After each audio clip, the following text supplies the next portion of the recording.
Hello, hello, my brothers and sisters. This is Garrett Bake, your brother in arms, and welcome to another episode of The Tactical Businessman. Today we have a special guest, my man, the pickle, Russ Perry. So I want to give you a quick little bio of Russ. Go ahead, say hi. Hello, everyone. Glad to be here. And my pickle is too. And his pickle is too. And yes, there is a story behind that, and we will get into it. So Russ Perry is the CEO of Design Pickle, an online, what would you classify it? Just a very simple graphic design service. It's a very simple yet very effective graphic design service. So he is the CEO, owner, creator of Design Pickle. He lives here in Scottsdale, Arizona. He is married, father of 3 beautiful daughters. Russ and I do have a history, and we'll kind of talk about that a little bit. But the reason I wanted to bring him onto the show is not only what he has done so far with his life and his business, but also where it is that he's headed right now, because it's very unique. Like, there is nobody in his space right now that is doing what he's doing right now. So I wanted to share not only his personal story with you, but what it is that he's doing right now, and then how it could benefit you. So with that, let's get right into it. So Russ, Arizona native. Right. So- A unique attribute. So it is apparently, not anymore, but yes, I also am an Arizona native. So tell me a little bit about like your story. Like, so you grew up in Arizona. What was all that about? Well, yeah. I mean, I was born in Miami, Arizona, which has confused a few people at time. You know, most people don't know where that is, or they think I mean Miami, Florida. But grew up there for just a brief part. Actually, didn't grow up there. I was born there and then grew up mainly in Tucson. So that was where I just sort of was figuring life out. My mom was a single mom for most of that time before I went to college. And I think that was a blessing and a curse for me and my sister, because we learned a lot about just perseverance and hard work. Thankfully, she was treated a lot better than I think a lot of teachers are today, back in the 80s and 90s when she was getting her career going. But it was never easy for her. And she was always right on that edge of total, like, legit, I'm so broke I can't even afford Christmas one present, to, hey, we actually are able to buy like a nice suburban house. And just teeter-tottering on that all the way through high school was something that was a point of stress for me, but also something that really was a driving force for me as I got older to go down the path that I ultimately decided after college. And that was, I'm going to create my own path. I'm going to be an entrepreneur. I want to find my own way, because I don't want to have those stresses. Now, it's not to say I haven't had those stresses, Right. but I was driven to kind of do my own thing. And, So what was it like growing up, seeing your mother, who's a teacher? My dad was a teacher as well. So I know those struggles. I know that like it's cool to have food stamps now, right? You can go to McDonald's and everywhere else with them. It was, yeah. Well, I don't know. Maybe we were on food stamps. I don't ever really know. My mom always like figured it out. Like Right. but I do remember like one holiday season, we just got a box, and it was like, you can build your own house with this box. We're like, awesome. This is the best Christmas present ever. This is interesting because I didn't know this. Like, you think about the Creative Syndicate and the fact that you use your imagination to create literally something out of nothing, Yeah. and it started in your childhood. Yeah, that's true. I never actually put that together, but yeah, out of necessity. Right. Like, hey kids, you don't really have money. Can't afford GI Joes. Go outside and play and be creative. But here's the funny thing, and I'm sure your kids are the same way. Like, you get Christmas, right? And you buy all these cool toys and all these fun things. What do they end up playing with? The packaging. The packaging, the boxes, right? Yeah. And I always wondered, like, why is it? But then it goes back to exactly what you just said. It's like almost out of necessity. And we have this driving desire for creativity that, stems from our childhood. So it's a beautiful thing. Now, again, my dad was a teacher, just like your mother was a teacher. What was that like? It was you and your sister growing up, right? Mm-hmm. What was that like, having your mom like struggle all the time and you wanting to do something but not really knowing how? It was most certainly frustrating. I was always the kid that pushed the boundaries, and in case you couldn't figure that out from knowing me for some time. And so you mentioned a previous story from one of your guests. I remember my mom, I don't vividly remember the exact phone call, but I do remember applying for jobs when I was 5. Like, Really? in the newspaper. Wow. And one guy called my mom back like to follow up and on my application, and it was like, she's like, a grown man called for you asking, and she's like, what is this about? He's like, oh, the job application. So I was always Oh like my trying to goodness. figure out ways Wow. to provide and produce. Uh, Some ideas were better than others, and I always had this hunger for, like, I wanted to do things better. Like if I saw a problem, or in school, if a teacher was doing a project, I'd be like, well, what if we did it this way? And or I remember in fifth grade we had this big like simulation project, and it wasn't necessarily, it was like a an immigration simulation project where you, like, for a day or two, you come to America, and there's all these little rules about like how you get a job and how you make money. And I realized that whoever made this game didn't really think about some of the rules, and you could like exploit some of the rules.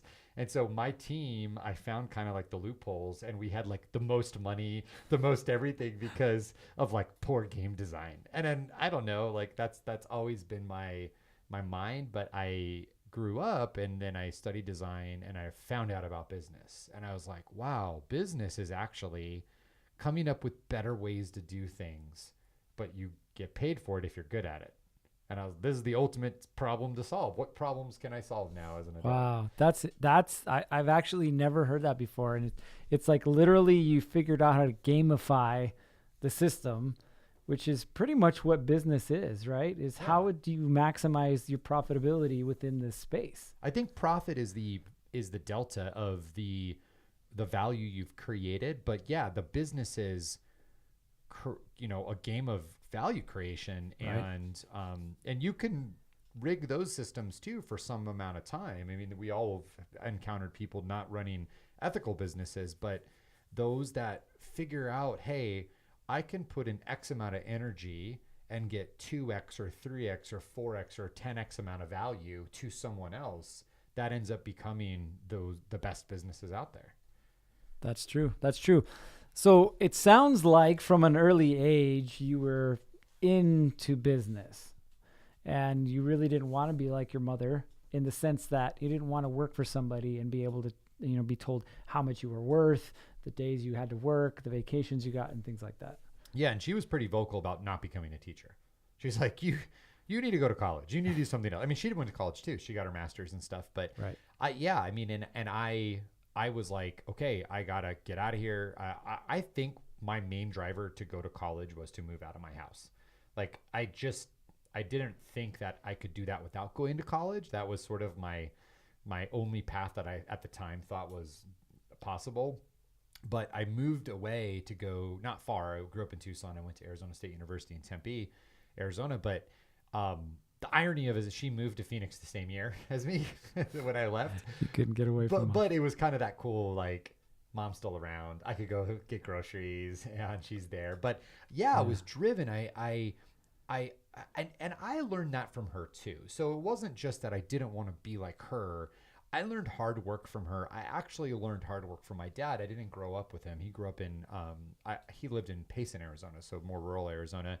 But both of them were just hard workers. I just knew, like, hey, I have more resources now. I'm better at like computers and technology. Let me go figure out a better way to create value versus the day job path that a lot of people, especially our parents' generation, that was their only path. So you're going down this path of exploration, right, of creation when it comes to business. Now, when you thought about like family or something like what was your idea of what family should be? Okay. Well, this is an interesting part of my life story because again, going back to my relationship with my dad, we weren't close. Like, he was not around other than holidays, occasional summer, 2-week trips. I'd go to see him. And we're friends. We don't have like that tight father-son relationship. And I was pissed at him a lot growing up, like missing sporting events. He started his own family about 12 years after like I was born. So I have this like whole other group of siblings that are like my half siblings, Right. who are about 10 to 15 years younger than me. And so I was like resentful at that because he was like in their life all the time, coaching and teaching and doing all these things. But I was like, you know what? I promised to myself I'm going to be the best dad I can be when I'm there, and I'm always going to be present in my kid's life. Well, I got tested on this because when I was a senior at Arizona State University, I found out I was going to be a dad. Wow. Not married. I mean, brief relationship with a woman in college, and lo and behold, I didn't even find out until 7 months into the pregnancy that I was going to be a dad. Were you still with her at the time? No, we were together a couple weeks. Oh, wow. And so it was a transitional relationship, I guess I could call. It was a college A relationship? college relationship.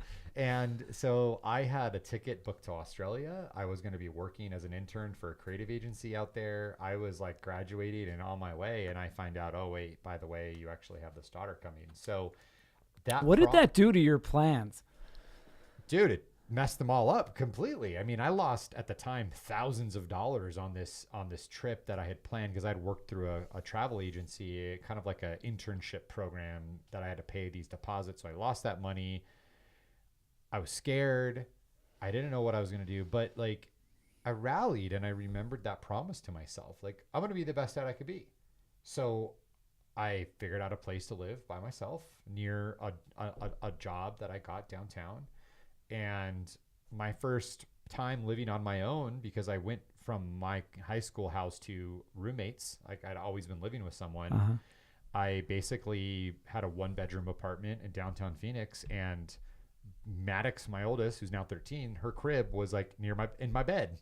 Like it was next to my bed. Yeah. So it was a test, but then I was like, okay, like, well, it's time to make this happen. Time to work, time to hustle. Let's figure this out.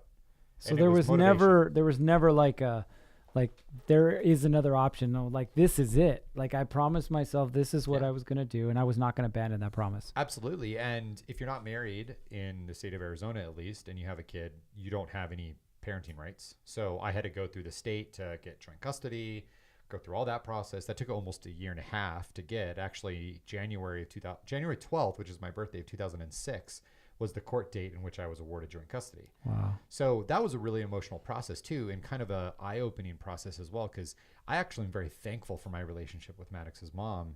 It's very healthy and normal, and we are great communicators. We never had the baggage of marriage to like get in our way. Right. But getting that joint custody court date, I was like so happy and crying, but that was the only option, right? Like I'm going to be as present as I can all the time with her. And that I know for a fact that allowed me to mature really fast in some ways. Not to say we may get to it later on in my story that I was successful in all ways, but in some ways I was able to really mature as a businessman to like really take responsibility seriously. Right. And understand that. So I want you guys to hear like listen, I'm never going to bring a guest onto the show that has the perfect life. Why? Because the perfect life doesn't exist, like for none of us. And to hear Russ, and I wanted to tell you about Miami, Arizona. It's a very small mining community. Like there is not much there. I think they got a Mexican restaurant and maybe gas station. But the childhood, and listen to the way that he talks. Like Russ doesn't talk about his childhood like it was some bad thing. Like, you know, he was robbed of the ability to, have a childhood where he had every toy that he wanted, or the fact that his father wasn't present like most fathers are. And so really what you'll see, and we'll continue in this conversation with Russ, what you'll see as we go along is how much mindset plays a role in how he constructed his life. Like, I like to think about it like Lego pieces, right? You remember at Christmas, you get Legos and there's a bunch of pieces and you're like, well, now what? And not all of us get the same Lego box, right? And so you got your Lego pieces. You're like, cool, I'm going to build something out of these Lego pieces. Whether I'm missing a tire out of the truck or not, like I'm going to build it. Right. So here you are, newly graduated from college, this beautiful degree. Life throws you a hard left and you say, no, I'm going to do this. I'm going to be a father. So you get custody of Maddox. You're living in downtown Phoenix. And what are you thinking about doing now? Well, so many thoughts. I mean, first is like, I got to make some money. I got to figure this out. So my life really started to take two divergent paths. I'd say the healthy path and the unhealthy path. So So I never actually thought about this until you were talking about it. I had joint custody, so my life was like week on, I'm super dad, week off, I'm just a single 20-year-old guy. I don't have the responsibilities of being a parent. So I started to notice that I would like really have this like bipolar existence where a week on I'd be awesome, and the week off I'd be like out on Mill Avenue partying and drinking and just acting stupid. Like every other college kid. Like every other kid in their 20s and some people now in their 30s. And if you're listening to this in your 30s and you're like, yeah, I love that life, you really need to work with Garrett Bake. He can help you. So this though, I met my wife about a year and a half into being a dad. So she's known Maddox now. I mean, she was my girlfriend at the time, but Mika, my wife now, has known Maddox since she was a year old, like 18 months. So then I got into a very serious relationship. I knew Mika from day one was going to be my wife. Like, she's the most amazing person, but I still was juggling this week on, week off mentality, just not necessarily, at least I thought, as extreme as now someone who's dating and then getting engaged. What ended up happening though in the week ons and then on all weeks is that my life started to grow and I became a more successful business owner. I had more clients. My freelancing startup things became real. I got offices, I had employees, I had clients, and I had very little by the ways of toolkits to manage stress and conflict and all of this. And so I went to the one thing that I learned a lot about at Arizona State University, and that was drinking. Mm-hmm. This is how you get rid of stress. This is what you do in social activities. This is how you unplug for the weekend and have a holiday and all of this. That was somewhat manageable. Although in hindsight, I always had problems in college, got bar fights and a brief almost DUI, like all this kind of stuff. But I managed it really well. Well, that wasn't managed as well as I thought it was. And everything started to build and build and build. And I started to drink more and more and more. All the while, again, businesses are growing, relationships are building. And with the responsibility of being a dad, my next daughter came on the scene. So Mika and I got pregnant. And that was then this whole other experience. Because if you remember, my first daughter, I wasn't with her. I knew 2 months. And It was like, I saw Stacy 3 times before Maddox was born. Wow. And then she was born. Now I'm living with the pregnant lady. And if you've ever lived with a pregnant lady, you know that that's its own experience. Yes. Yes, it is. God bless them. We have it so easy compared to them. But this just drove me to a really dark place. And I ended up seeking the attention in another woman. And me and Mika, I got wrapped up into an affair. It all came crashing down right around my daughter was being born, Reese. And I thank God, though, because much like Maddox changed my life when she was born to be this entrepreneur, Reese was the present when a second time in my life to really hold the marriage together. And if it wasn't for Reese, Meek and I for sure would not be married today. But we made a commitment initially, hey, let's fight for this marriage. We were like pissed at each other. I was pissed. She was pissed. She was way more pissed than me. And then we were like, this girl matters, and this life for her, we want her to have a family that's connected.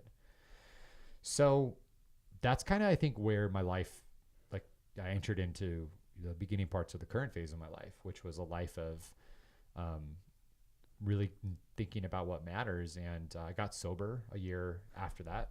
Before we get into that, I want to go back into this area, because there's a lot of people that listen to the show who struggle with the same thing, right? Increased success, yet increased sedation, right? With alcohol or drugs or women or whatever it is. And social media. Yeah, social media, and I've obviously talked about all of mine in the past, but like, what do you think was the reason why you went so heavy into alcohol when you were having so much more success with your business?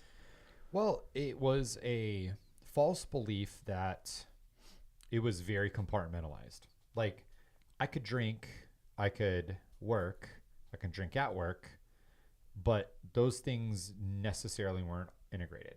Like, I thought they were these silos of life.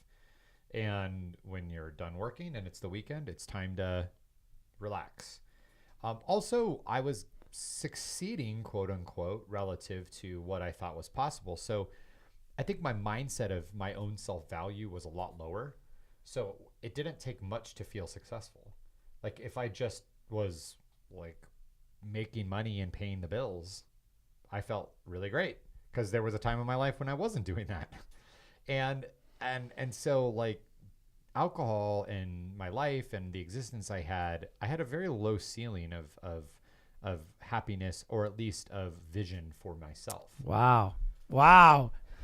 That is so true. There's so many people that because they grow up in, we'll call it poor circumstances, right? Disadvantaged. And they see a certain level of success as being, hey, that's it. I've made it. Right. And so cool. I'm going to go celebrate now. Right. And then you have a little more success and you're like, whoa, like this is totally not anything I ever expected. Right. So cool. We'll go celebrate some more. I was married. My mom wasn't married. Yeah. I had a steady job. I was making more than her. I had kids. I mean, she had kids, but I lived in a nicer home. So success. Right. Yeah. Success. Let's go celebrate success. Right. Right. And what did you start noticing like after a while? I love how you said that it was you were compartmentalizing. Here we get this word out. The fact that, drinking and then work and then drinking at work, but it was always something separate. Like at what point did you notice that they were actually all related? Well, every time I got in a fight, 100% of the time with my wife, alcohol was related. So then that would affect the next day because instead of being present at work, what am I doing? Trying to figure out and smooth out me pissing my wife off. Oh yeah. Today now, over 5 years sober, if I piss Mika off, I know it's for a specific thing. Like it's like we'll get to it, but it's not like gross neglect or right. dumb decisions. Being drunk, you don't remember what happened. I mean, there'd be days where I wouldn't even know why we were in a fight because I don't remember because we drank too much or I said something and it was just like a fleeting thing. So it began to impact that, and then the stress management piece of it became harder and harder to be effective. So I would drink to de-stress or to take the edge off, nightcaps, but I would still be stressed out. So I would drink more, but then that would amplify the other problems. Wow. And it just was none of this is working how I would expect it to work. So I'll just keep doing more of it because hopefully that'll make it work. You develop a tolerance in your life. You always hear about drug tolerance. Oh, say that again. Well, you develop a tolerance, and we know about drug tolerance where you have to do more and more and more of a certain drug. I think your life becomes tolerant in some ways to certain forms of activities, and that's why you see people go into the reason I extended into the depths and the pit of an affair was because I was seeking the most extreme solution to a problem that had grown and grown and grown over time. And I had pushed myself so far to an edge that this solution actually made sense at the time, which in hindsight, it was the most effed up, crazy thing I could ever do. But I had built up such a tolerance over all these micro decisions.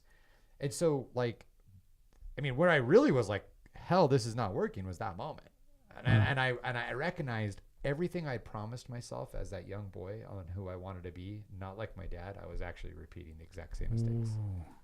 So you, in your efforts not to be your father and be successful, had actually become your father. Right. And in hindsight, I found out that through some really deep work with one of my first business coaches, I was so fixated on that not being that my subconscious just had that in my mind, and it was a magnet towards it. Wow.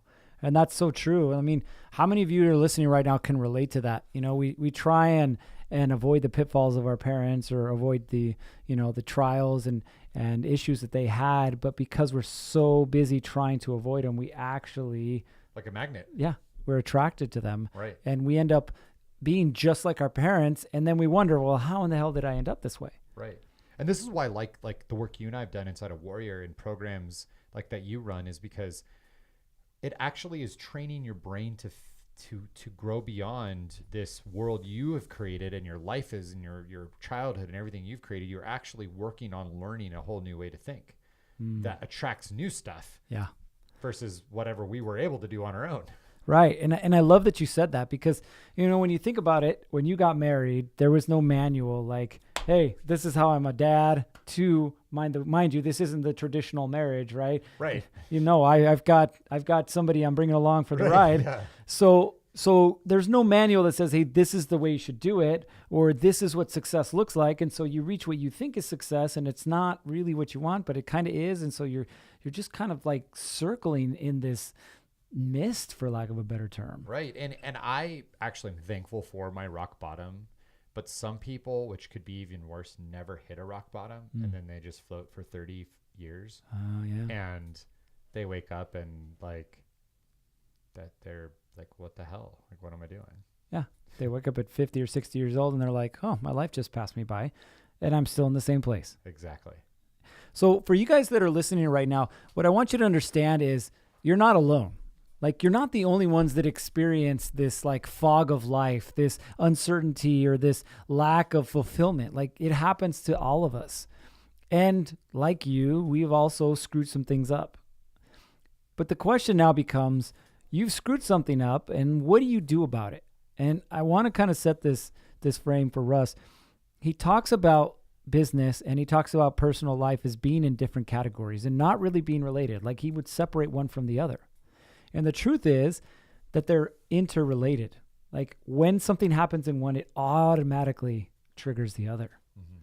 So you and Mika decide, hey, we're going to work this out for our family. And what happens? You start going down this path of figuring it out. Right. And I had to start with myself first. So I chose sobriety, and that was a relatively easy decision for me simply because continuing to drink would be the end to my marriage as I knew it. And from there, it was like baby steps of building myself. I started to explore personal development, coaching, things like this. And the mindset was simple. It's like, look, if I want to create something better for myself and my family, it's no different than like I have to learn the tools and the skills that are beyond what I've learned so far. What I've learned so far hasn't necessarily worked out because it got me to this situation. And my tool of drinking, that definitely wasn't working. Right. So I invested in that. I went to like life coach groups. I read a lot of books. I'd always read books on personal development. But the aha moment for me actually came in deciding my professional career. And my agencies slowly died off. Like, I had one agency, then I kind of morphed into a second, and then I closed that agency with my business partners at the time. And I always say it was like putting an old dog to sleep, like very unceremonious, just like one day we closed and that was it. And that was that. So, but I had a clean slate.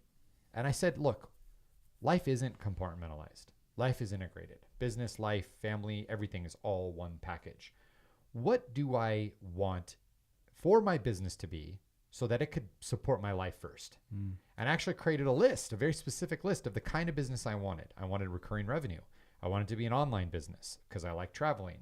I wanted lots of clients, not few clients, because I had if I lost a client, I didn't want to freak out because I had a large spread. Right. And I wanted to still be in creativity and design because I was 30 and I needed to stay in my lane. Like, I didn't want to learn something new. Right. And so then I sat on that list, kind of did some side hustles of consulting, but through those side hustles of consulting, the idea of my current business, Design Pickle, came from those side hustle projects because I found a really systemized way to do design, graphic design, simple design. And I looked at this system and I said, oh my gosh, this system matches. If I just charge people a subscription to use this system, it is exactly everything on my list. Wow. And what was cool is that list was what would make my life the life I wanted. And I found the business to fit the list. Wow. So think about this, guys. If you're listening to this, pay attention, because Russ is saying literally from chaos, he said, I'm going to take a tactical approach to life. What is it clearly that I want? And so many of us, especially men, like we just think that we want to make money and we want to have sex and then we're good. We're good, right? But then we have money and we have sex and then we're like, okay, now what? Right. Or we're going to work a ton and make a ton of money and then figure out what we want to do. Oh, yeah. And we never get there. Exactly. We're always still working. Exactly. So what he did, I love this, is he actually wrote down what it was that he wanted his business to look like, his business to support his personal life. Right. And so many times we sacrifice our personal life for our business. Why? It shouldn't be that way. Right. And so you figured it, you stumbled across, and you say stumble across, I wouldn't say stumble across. Like you literally created out of thin air what it was that you wanted. Mm-hmm. And and all those features of my business, like the recurring revenue, like online, those were backed out from. So I lied. That was the second list I created. The first list was my lifestyle list. Like I wanted a house. I wanted another daughter or child with Mika. It turned out to be a daughter, my third kid. So I had this like lifestyle list, and then I said, okay, based on this lifestyle, what does the business need to look like? And then I just like let that list sort of marinate in my life for a few months, did what I needed to do hustle wise. And then, the idea of what I could actually do came from there. So it all started with the life, but it was integrated because I kept going back to the previous step to build the next step. I built the lifestyle list and I said, okay, based on this lifestyle list, just randomly, what are some really broad strokes of a business that would fit that lifestyle? Like if I want to travel a lot, I can't be required to come to an office 9 to 5. Right. And then from that lifestyle list, I built the lifestyle list and I built the business like principles. And then I just would test ideas against that business principles. I actually just found a screenshot of like all these old domains that I own. There's probably, I'll send it to you. There's like a dozen failed businesses. Failed because I would eventually test it to this business requirements and they wouldn't fly. Okay. And so I knew I had this aha moment. Oh, this is going to be the best business in the world. Oh, wait, it doesn't meet this checklist because that checklist means this lifestyle. This excites me because this is like Edison when he was searching for the filament for the light bulb, right? Yeah. It's not that he failed 1,000 ways. He just found 1,000 ways that didn't work. Yeah.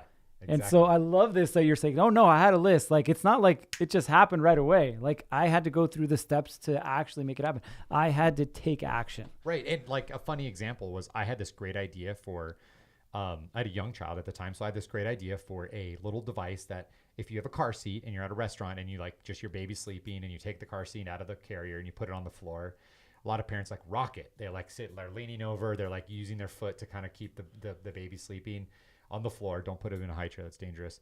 I was like, what if you had a device that you could wind up or put and it would move and rock the thing for you. I called it the rock block.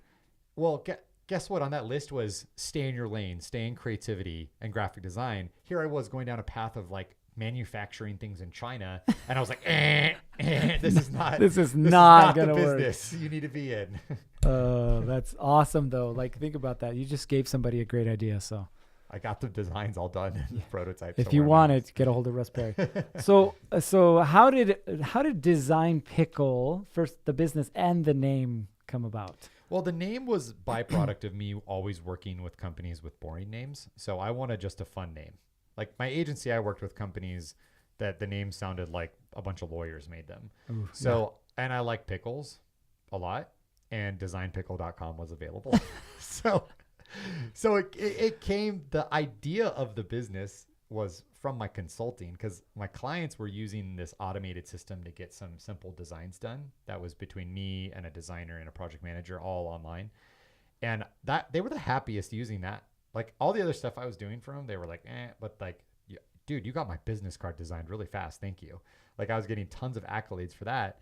And I was studying startups at the time and I was like, I bet I can put a subscription model on this service. And if I document it really well and scale it, it could be pretty decent sized business. And so we launched almost 4 years ago, January 2015. And we're now doing over 1,500 jobs a day. We have thousands of clients, 230 team members. And it's just a large version of what we launched 4 years ago. It's just a scaled out version of it. Staying in your lane. Mm-hmm. So let's talk about that. What what did you come across? What program, what thing did you come across that actually helped you accelerate this path that you wanted to be on? Well, I mean, the two things that came into mind was, first of all, like studying startups themselves. And I listened to this podcast series called Y Combinator Startup School. It's on iTunes. It's a sequence. It's not like a forever podcast. It's like 8 episodes, and it was, I think, done in at Berkeley or something. And I like learned the principles of what a startup business entails. So how they hire, how they do sales, how they automate stuff. And so that to me was pivotal. And I recommend everyone listen to it, because it doesn't matter if you're, baking cakes, you're training people, you're running online businesses, running brick and mortar stuff. Like, you can learn a lot, because those are highly profitable, scalable businesses. And then, where we met, I stumbled into Warrior. I mean, it was something that actually a friend referred to me as a, hey, check this crazy guy out, the founder of Warrior, Garrett J. White. I like his videos and marketing funnel. What do you think? Do you think I could do that? And then I 2 days later, I'm watching hours of videos and applying to go to this thing called Warrior Week. But that experience, and then now, more than 3 years later, being inside a Warrior, it comes back to what we talked about my self-worth. That alone was the biggest single investment I ever made in myself, to realize that I was so undervaluing myself and my potential. And that if I just blew the lid off of my container, I never needed to have a top ever again, that I could just continue to grow and grow and grow. And maybe not always financially, but in all areas, the core 4 areas: body, being, balance, and business. And so that's like, we met, we intersected our lives, we experienced another Warrior Week together. And I think always being the ultimate student of how else can I expand my life, but not just financially with my mindset. Like, that's the first step to growing your bank accounts, growing your marriage, growing everything else. It all change with your mind. Mm-hmm. So I want you guys to kind of take a second and, like, if you're driving, pull over first, but write that down. Y Combinator, correct? Yep. It's like startup school, or I mean, it's basically a series of lectures on startups. Beautiful. So if you're thinking about a startup, get that. And then the other thing, which again, Garrett J. White is not for everybody. Like, let's be honest. Sometimes he's a little brash. Sometimes he's a little in your face. I get it. But what the second thing you need to do is you need to find an area, a space, a location where there is someone who is going to change your mindset, right? Change the way you think, change the way you act, and ultimately change your life. And so, Russ, tell them a little bit about like what it is that you're doing today, because you have a couple different things going on. Right.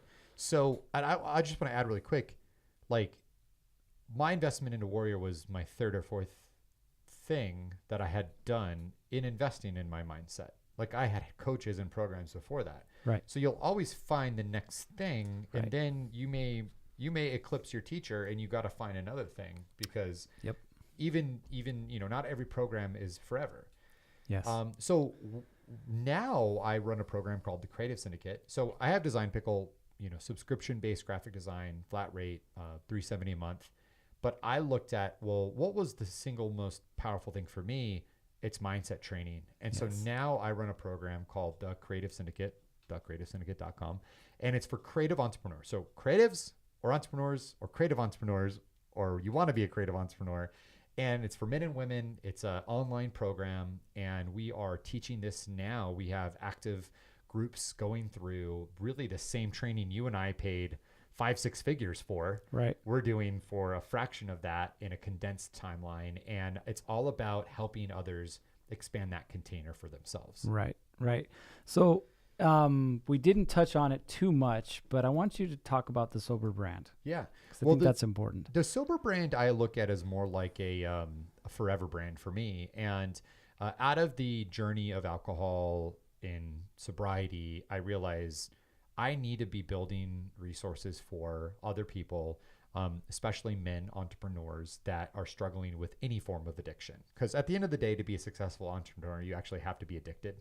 You have to be addicted to your idea. I love that you said that, because that is so true. But that could be dangerous. And so right. I wrote a book called The Sober Entrepreneur. And in that book, we talk a lot about like identifying healthy addictions versus unhealthy addictions and how to manage that. And then getting into the basics of Warrior, of Core 4, to really leverage that system as a way to keep ahead of the challenges, the mindsets, the things that can pull us into those addictive personalities. And I didn't realize it at the time. I've always been into meditation. I've always done fitness. I didn't realize I was sort of on my path of Core 4 and healthy living, but that was a big factor of me getting and staying sober, was I had a framework and a system to follow.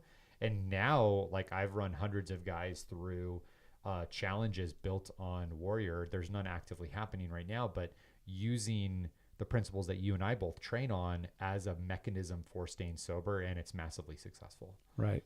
So listen, if you are an entrepreneur, a businessman, a CEO, an executive, like, it doesn't matter. If you're a man who desires more out of life and is in this creative frame, like, I want you to understand, like, there's options available for you. Honestly, there is no other man on the planet that I would send you to if you are a creative mind than Russ Perry. Like, the man thinks on a different level, but he has the same belief system that I have. Right. But his clients are those in this world. So if that describes you, I would highly recommend that you go check him out, thecreativesyndicate.com. Yeah. And actually, I would just say, like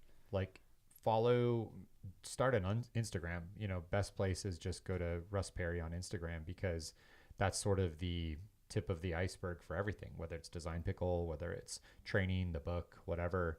And you know, like I love your brand now, like the Tactical Businessman. I think what's beautiful, what we're seeing now, is that it's so important for someone to find this mindset training from someone that they just feel that connection with. Right. And I've seen your brand shift and grow, and you know, like, that is powerful to see, because there is no single gift that you could give yourself right now than to investing in your mindset, period. Listen to that. No single gift that you could give yourself that's greater than investing in your own self, in your mindset. Like, if you want to change your life drastically, invest in yourself. Absolutely. Don't go buy a car. Don't go buy a trip. Don't go buy anything. Like, go invest in yourself. And it's going to be counterintuitive, right? Because what do you want to do as a married husband and father? You want to go invest in your wife and your kids and, like, make them happy. Yeah, make them happy. But ultimately, what's going to make them happy is when you're happy. Right. That's the only way. Right. So, Russ, thank you again for being on the show. I appreciate it. Go follow him on Instagram, Russ Perry. He does also have a podcast with his wife. I do. It's a very different podcast. We talk a lot about lavender and scented candles. The softer side. The softer side of things, but it's still a good podcast. But go follow him on Instagram. You'll start to see some of his programs out there, some of his mindset training. And if you are creative, he is the man that you will want to hook up with. He will take you to places that you never thought were possible. So again, Russ, thank you again. For those of you that are listening, again, if you want a tactical approach to life, you know where to go. It's thetacticalbusinessman.com. As always, the most important thing is to win the daily war. My brothers and sisters, stay safe, and we'll see you on the next.